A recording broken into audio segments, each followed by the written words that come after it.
morning, Marisa. Welcome to Charger Chat. My name is Amelia. This is my co-host Jordan, and we're here today with Judy Schmidt, who's a very well-traveled woman that's gone all over Europe, and we're here to ask her a little bit more about it. So first, can you tell us a little bit more about what was your life growing up?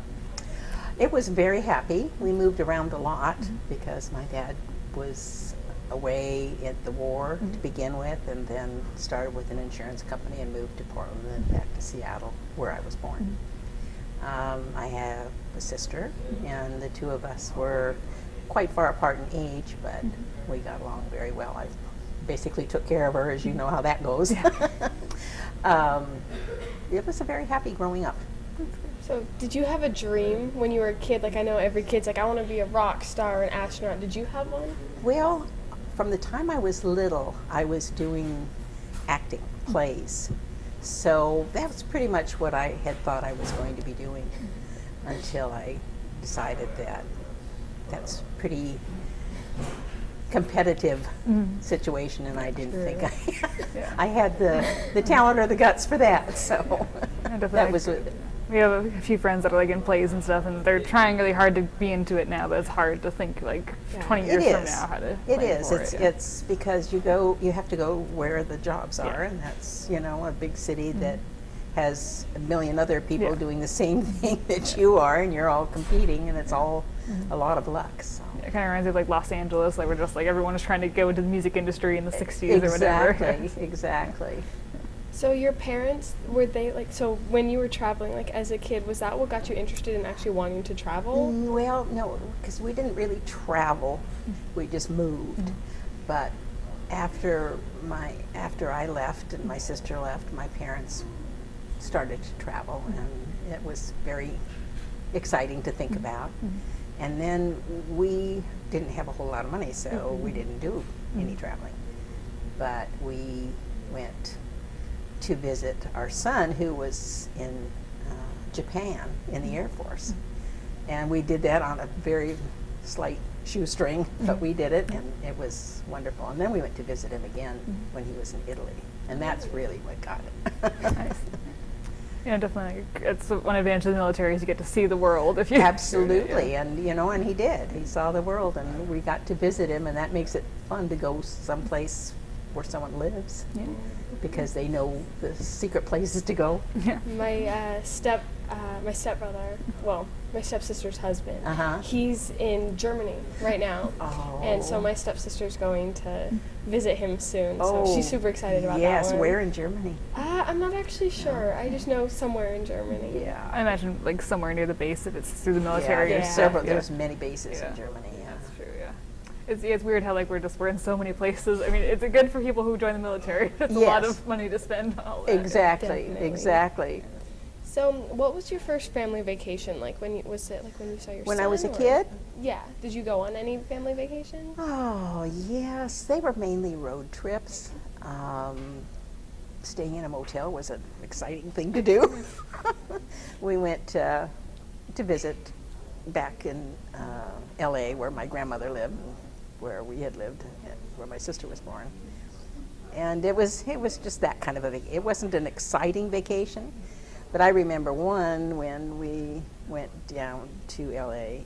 to go to Disneyland. That was when it first opened. My uncle had worked on Sleeping Beauty's castle, so we got kind of a special tour of Disneyland. That was fun. That's incredible. I absolutely love going there. Yeah, I go every single year. Do you really? How lucky is that? I'll be going for my 11th time this summer. No kidding. Oh, that's wonderful. That's so interesting to hear. Yeah, he was an architect, and he worked on it. Okay, so after you left, like you said, you went and visited your son. Did you go on any other trips, like besides just visiting him? Well, we went with him.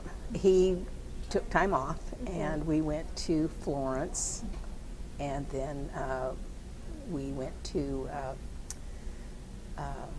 Venice, and then we got on a bus from the base and went up to Germany, and went to up the Zugspitze, and we had a really good time. We saw Neuschwanstein Castle, which was very fun. So that was a real introduction to what it's like to be traveling. And their food is fantastic.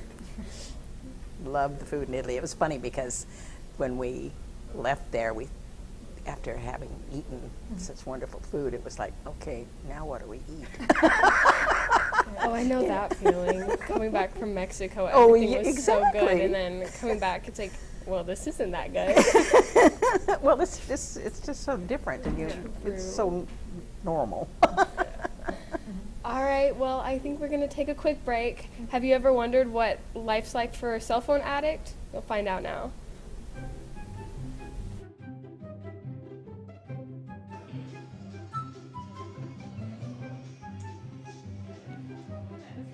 Turned 18 on Saturday. That's what I got. It's a lot of ticket. I'm totally gonna win. You know that no one ever wins those, right? I'm gonna win though. Like positive thinking is gonna put out the universe. I'm going to win. I'm gonna do it. I can do it. So positive thinking is going to make you win. Yes. Okay. Win the lotto, I have to visualize what I'm going to do winning. What am I going to do? I'm going to go to Europe. That's what I want to do. Okay, let's start planning for Europe then. The Powerball's won 20 million. Let's budget for that. Let's see. England. What can I do in England? I could have Tea with the Queen. How much is that? Now, afternoon Tea with the Queen seems pretty boring. I should think bigger. This is a $20 million Powerball. What about renting out Stonehenge for a picnic? I could probably afford that. $20 million, right?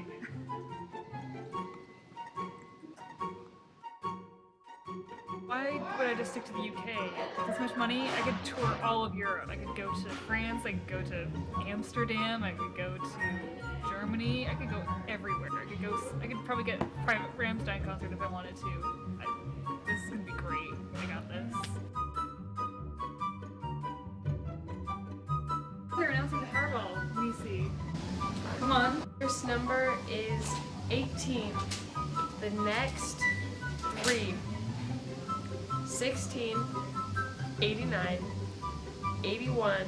The Powerball number is 68. No. I didn't get the right numbers. I thought I was gonna win. I was sure I was gonna win. That whole Europe trip, I had it all planned out. What am I gonna do? That was like my dream. I couldn't.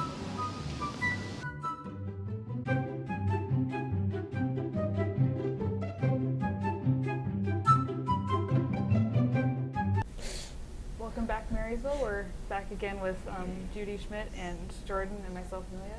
Sorry for introducing the wrong segment. This is a little spoiler for what's coming up next. But speaking of like winning the lottery, of course, not everyone can. So traveling is pretty hard to budget for. So how do you budget for your travels? It depends on how much money you have and how well you plan where you're going. Because when I travel with a friend, and the two of us didn't have a whole lot of money, but we wanted to travel and we wanted to be gone for 3 weeks.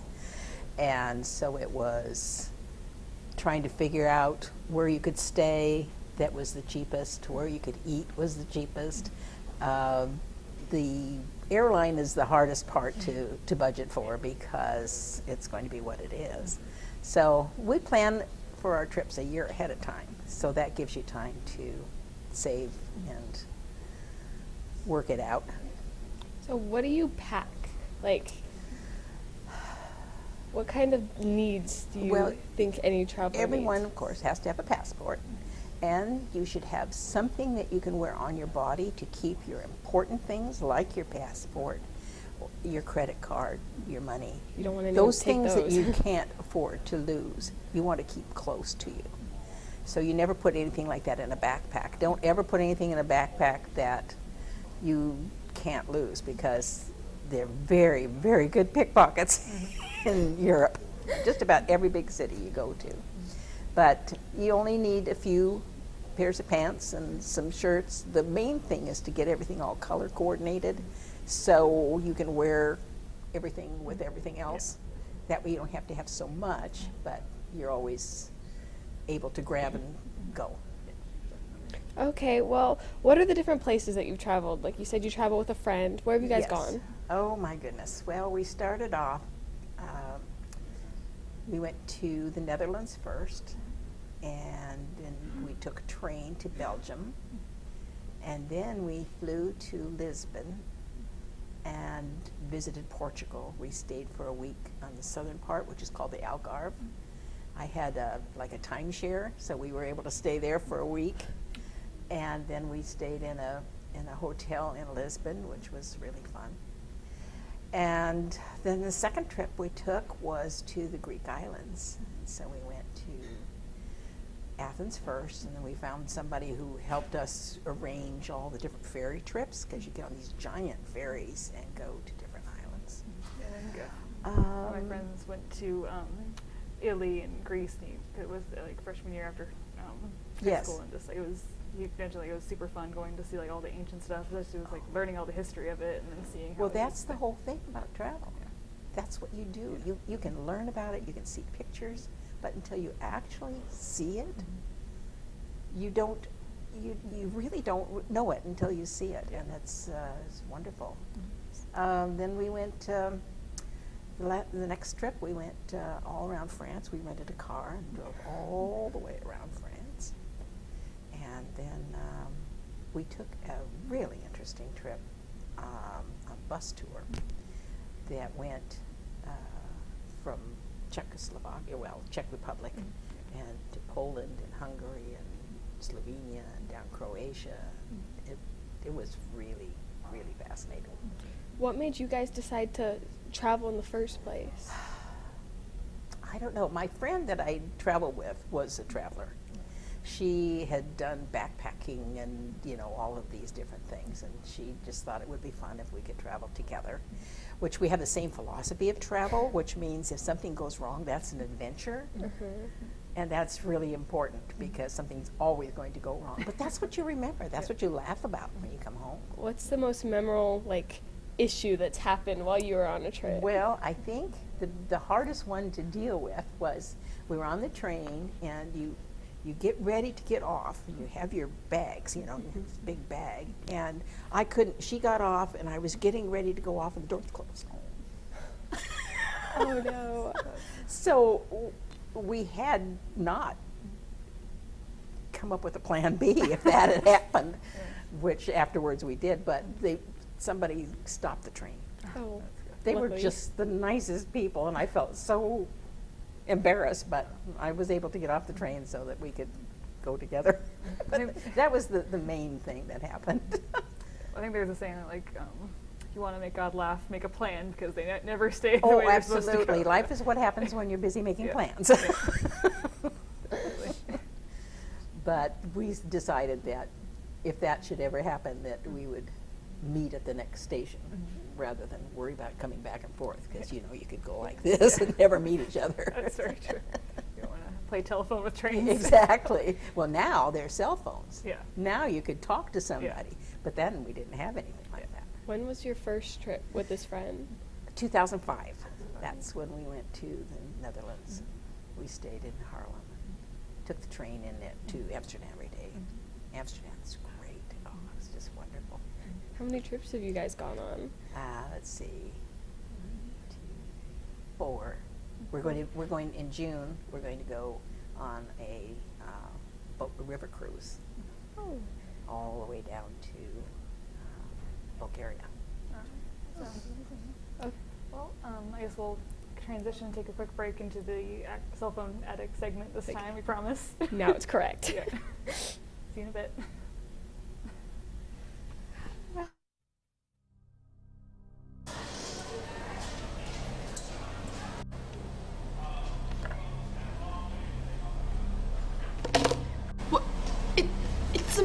The school day just started. How could it die? Now I'm not gonna have anything to do in all my classes. Hey. My phone died at literally the beginning of class. I have a charger. Do you need it? Oh my, you do. That'd be so great. Wait, what kind of phone is that? It's a droid. I have an iPhone. I'm sorry. You've got to be kidding me. You guys be kidding me. This is...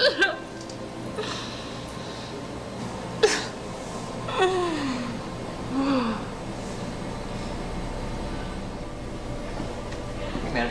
How you going? Dude, my phone died, and it's the beginning of the school day, so I have nothing else to do all day long now. She has an iPhone charger, so that's not gonna help me at all.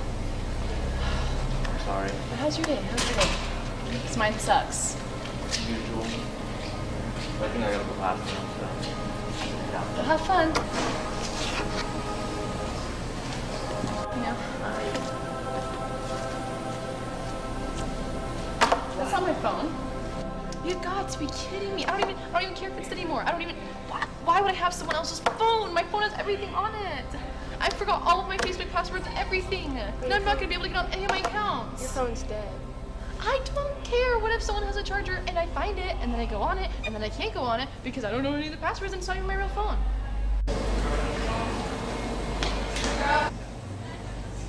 Oh. Something wrong? What's up? What am I doing? What does this look like? Does this look like my phone? No, my phone's pink and costs way more than yours. Does it? No, this is not it. This phone, look it turns on. Mine doesn't. It was just an accident. I don't want your phone. Yeah, it was an accident. Please get service. Anywhere. Please, no, right there. Yeah.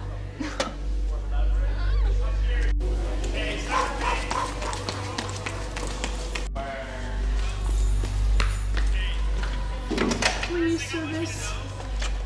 Please. Ugh.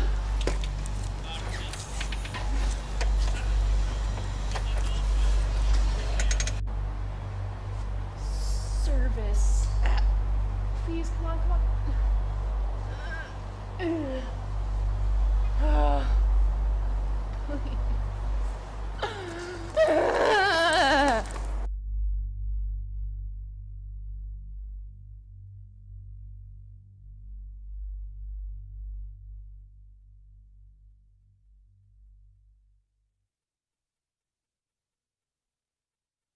Welcome back to Charger Chat Marysville. I'm Jordan and I'm here with Amelia and Judy. Okay, so you talked about your friend. Can you tell us like how you guys met?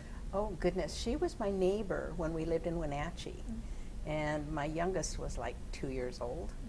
And we just became friends because our children were about the same age. And then we moved to Seattle and she followed sometime thereafter. We've just been friends forever. She's an interesting person. She went back to school to become a psychotherapist. All on her own. She was raising these two children and went back to school and became a psychotherapist. In the meantime, she has a condition that she had to have a kidney transplant. So she's had some real challenges with her health. Which is just amazing that we can travel as much as we do, and she's just like this Energizer bunny. Well, I mean, like life is short, so you might as well just Well, take advantage that's of it everything exactly. you can. You know, when she got this, she was thinking, well, you know, she wasn't going to live very long, so why not travel? Well, here we are, 75 years old, and still going at it. Oh, I understand. My great-grandmother's 89 right now, and Oh, my she goodness. broke both of her shoulders, broke a Oh, bone in her no. back, and she's still going. She's like the happiest person I've ever met. Oh my goodness! Right. She's a real And so like inspiration. She'll go to like Nevada to visit family and whatever. It's What like, it's so fun. cool to see. Yes, that's great. So you're talking about like you mentioned that you're going to a trip in June. Can you tell us a little bit more about what you're going to do on the river Well, cruise? this is the first time I've ever taken any kind of a cruise, and we figured a river cruise was good because you can see, you're always seeing something. You're not out in the ocean somewhere. And your hotel is with you. So you're not unpacking and packing and unpacking and packing, schlepping your bags here and there and going upstairs, you know, and all of that energetic stuff. So we're going to be on a nice cruise. But you get off and then you do your tours and you get back on it. But it's going to be 23 days. Oh wow. So we're going to end up in Bucharest, Where's that? which is in Romania. Romania. So that'll be a long trip. I'm going to miss your graduation. Oh, it's okay. But we had to plan it Yeah. over a year ago. The So thing about traveling, you got to make sure everything's planned out. Like well, especially for that. yeah, because I have a friend that's trying to do traveling too, and he's been planning it for like almost over a year now. And he's working overtime Oh, yeah. trying to pay for it. Well, It's that's the like- thing. You have that year to Yeah. work, but you got to come up with the money along Yeah. the way. Yeah, definitely. So, like, you've mentioned all these places that you've been. Is there any place that you'd like to go? It's hard to say. I've always thought Patagonia would be a fun place to go. I don't know why. It just seems like a good place to It's go. got a Fun cool name. name. Exactly. I suppose more realistic, it would be like Russia or Spain. Definitely, I think my cousin's gone to Spain quite a few times, and she's had great fun there. Oh, who's that? Sophia, she's. So, is that yeah, right? Yeah. Oh, because Yeah, because her father's her father's Spanish. Spanish. Yeah. That's right. Oh, that's exciting. I hope you get to go. I hope you both get to travel sometime.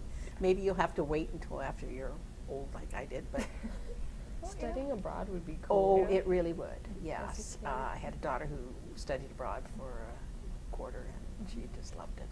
It was, traveling is important to people, I think, because you see things that change your perspective. Like the trip that we took through Bosnia-Herzegovina, that was the most culture shock I've ever felt. It was just because the war is just so immediate Yeah. to them. In the 90s, this war happened, and the political aspects of it were just horrendous, and they still haven't gotten over it. And that's the thing that you see. It's just kind of a depression that people have that you notice. Most places you go, you see, the touristy things, and everybody's happy, but I think they're not. we had like a foreign exchange student from Bosnia a couple of years ago, and she like kind of went into like a little bit of the history too, but also just kind of like the yes. culture and stuff as well. See, that's it, and you don't know those things until you actually go and learn It's it. like you can read about it, but it's Exactly, and to talk to guides who have actually lived through communism and that kind of thing is very, very enlightening. And yeah, it's crazy there, like how there's like still like underground stuff that hasn't gone off yet, and Oh, this yeah. huge crisis from like segments of the war and stuff. So, yeah. Right. Okay, so how do you go about being safe, seeing as you don't really know what's going to happen? It's just like any other safety, I think. It's just being aware of what's around you all the time and making sure that your possessions are not going to be taken from you. Yeah, so I think we're gonna transition to a segment really quick. So thanks so much for being with us, Marysville. We'll be right back after this short break.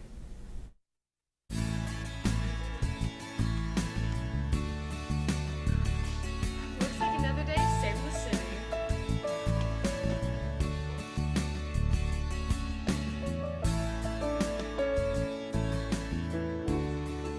A little fall, it's not gonna stop me from saving people. People in the city need my help. You really need that book, but it's so high up. Can't reach it. Don't worry, I got this for you.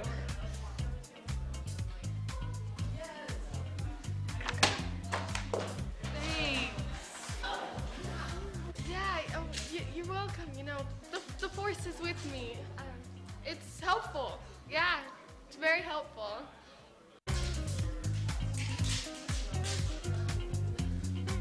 No! No, okay. I'm gonna use the force to pull this chair out.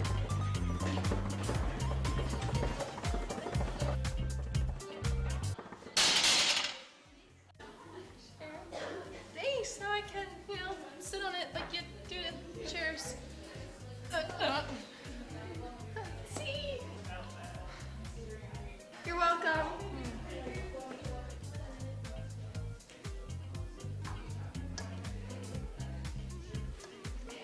Hey, superhero. How's it going?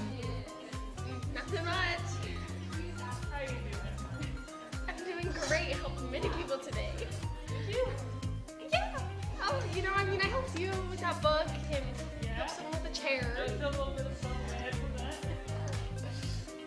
Hey, but it came down. You got a little force. You just just need a little bit more guidance. You think? Just a bit, you know. Okay. Hello, good ma'am. Sit down. Relax. Have a good talk with me. So, tell me what's wrong today. I need help, with using my powers. I'm trying to help people and it doesn't turn out right. Well, if you believe in yourself, you can do whatever you want. You know what? Yeah, I think you're right. I just need to believe in myself more. Okay, thank you.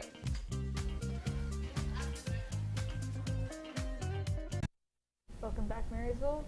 This is Amelia with Jordan, and we're here with Judy, who's a world traveler. And you mentioned a little bit about like you're trying this river cruise because you've never done a cruise before.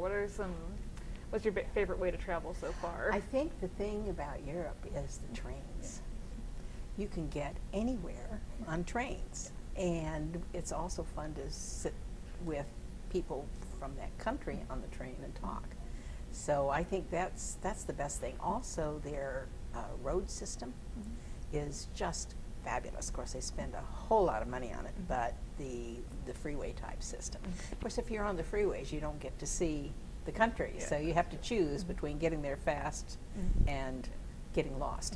I mean, their trains are super fast too, though, because there's a few podcasters that I follow that went to Europe, and they just like were able to go on the trains and just like go from like France to England in like almost no time and stuff. So. But it's just like between towns and between countries, and it's really fun way to travel. Yeah.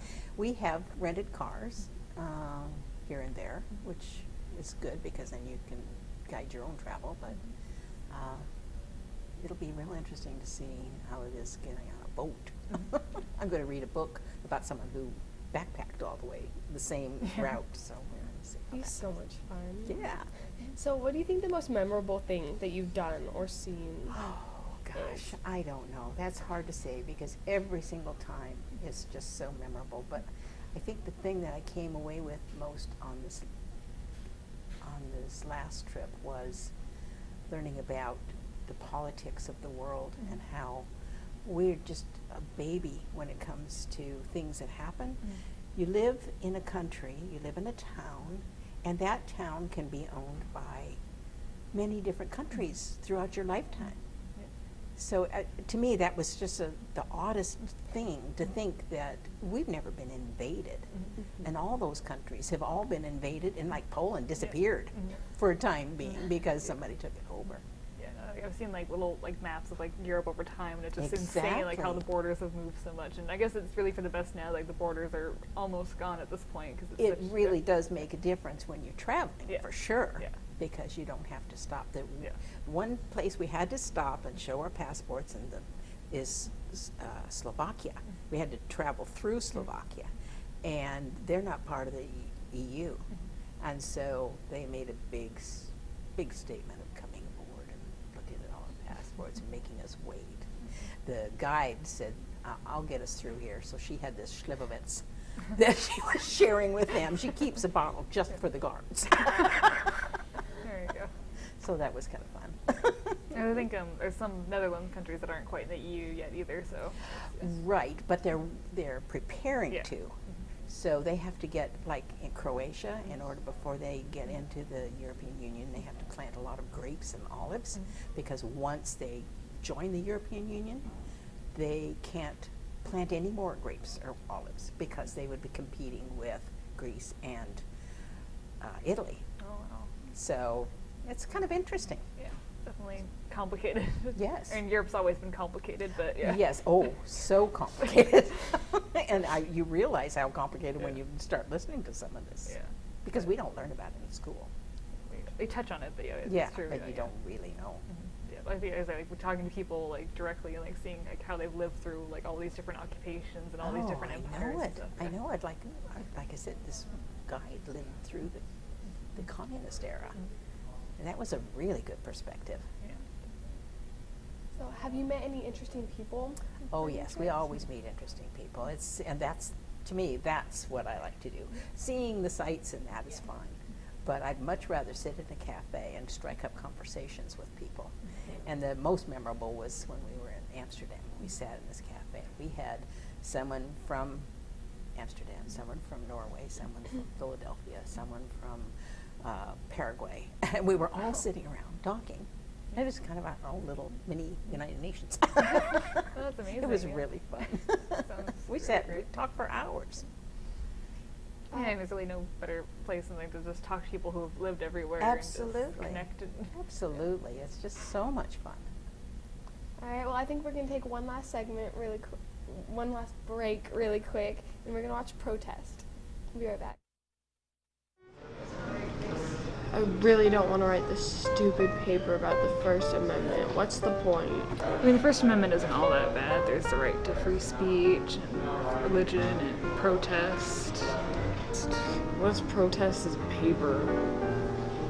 Yeah, let's protest this paper. Well, let's protest finals too. Let's protest school as well. Everything. Amazing idea, Fernando. That's brilliant. You're so smart. I didn't even know they took me seriously. I thought it was just a joke. So, well. What do we need to protest? What's the first thing we have to do? Well, when I watch protests on TV, they usually have signs. Instead of writing this stupid essay, let's make some signs on this paper. More useful. I'm so glad that we're finally standing up to the establishment. I've been waiting to do this for so long. This is going to be great. We're going to make history. We're going to make the news. We're going to be famous. I don't actually know what we're doing, but I mean, I guess being a part of history would be pretty great, so I guess I'll go along with it. Sounds cool.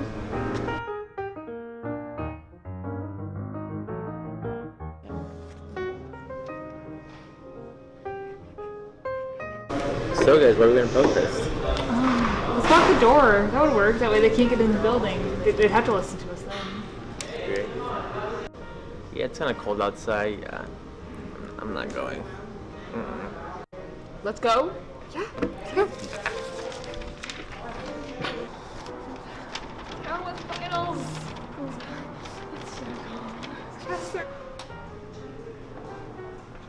Where'd you come from? The front door? There's a front door? There's a front door? What? We've been sleeping here for so long. I really don't know what they're doing. They're kind of freaks. Like, what are they doing standing out there protesting for?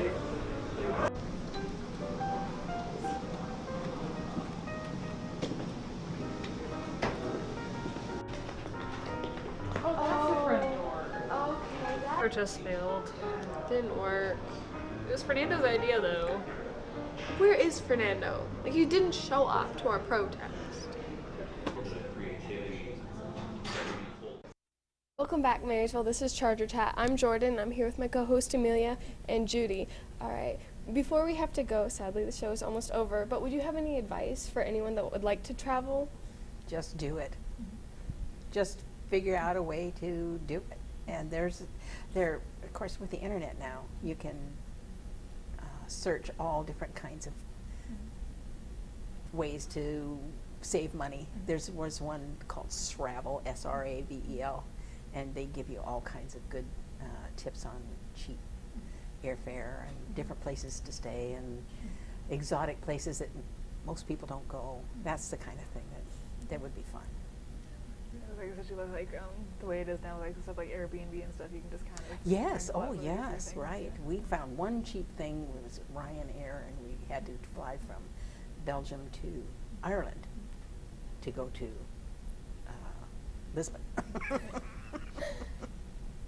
I know, it's definitely like planning out everything. It's definitely a lot easier with the internet than it was trying to go to a travel agent. So and stuff. much more, because before we'd have to call Yeah. and then try to communicate in a different language with someone who was on a phone trying to arrange things. Now you can do it through email, and they all have sites now that you can sign. So definitely take an iPad with you. Definitely. That sounds like, yeah, you've traveled for quite a while, so you've seen kind of it evolve and all that. And it's been really interesting talking to you, and it's been really great having you. Thanks so much for visiting. Thank you. It was fun. Thank you. All right, thanks, Marysville. We'll catch you next time. Have a wonderful afternoon.